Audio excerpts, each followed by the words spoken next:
Keluarga yang memperoleh bantuan bedah rumah adalah Iketut Turun dan Made Jatu. Kedua keluarga yang tinggal berdekatan ini tak kuasa menahan haru sekaligus bangga mendapat bantuan rumah yang diprakarsai Wagub Sudikerta. Mereka menyampaikan terima kasih atas kepedulian ini sehingga ia dan keluarganya dapat tinggal di rumah yang layak huni. Selama ini Turun dan Jatu tidak memiliki mata pencaharian tetap, hanya mengandalkan pekerjaan sebagai buruh pencari bambu dengan upah Rp50.000 per hari. Sebelum menerima bantuan bedah rumah, kedua keluarga miskin ini masing-masing tinggal berkumpul dalam satu gubuk reot berlantai tanah. Bahkan dapur mereka menyatu dengan kamar tidur.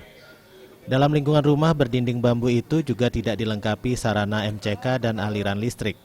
Selain itu, kedua kepala keluarga ini sama-sama buta huruf, sehingga peluang sangat kecil untuk mencari pekerjaan yang lebih baik. Menandai awal bantuan bedah rumah ini, Wagub Sudikerta dengan cekatan memasang batako untuk tembok bangunan rumah tersebut. Meski diguyur hujan, tak menyurutkan semangat Wagub untuk terus menggarap rumah tersebut. Hingga saya diminta datang ke sini oleh Pak Gubernur dengan seluruh jajaran Kadin dan seluruh jajaran pemerintah Provinsi Bali ini untuk mengetensi kemiskinan yang terjadi di sini. Hingga kelamaan kemiskinan itu bisa kita entaskan. Kepala Dusun Munduk Lumbang, Imade Hendrawan, mengapresiasi kepedulian Wagub Sudikerta bersama sektor swasta membangun rumah layak huni untuk warganya. Saat ini masih ada 14 keluarga kurang mampu yang tinggal di rumah tak layak huni. Pihaknya berharap akan lebih banyak lagi warga yang dapat bantuan bedah rumah. Selain bantuan rumah, kedua keluarga kurang mampu ini juga diberi bantuan ternak babi, uang tunai, sembako, dan peralatan rumah tangga. Masyarakat yang di sini masih banyak yang memerlukan bantuan seperti ini. Jadi ke depannya saya harapkan bantuan-bantuan seperti ini bisa langsung seperti sekarang ini mengenai masyarakat Tiang.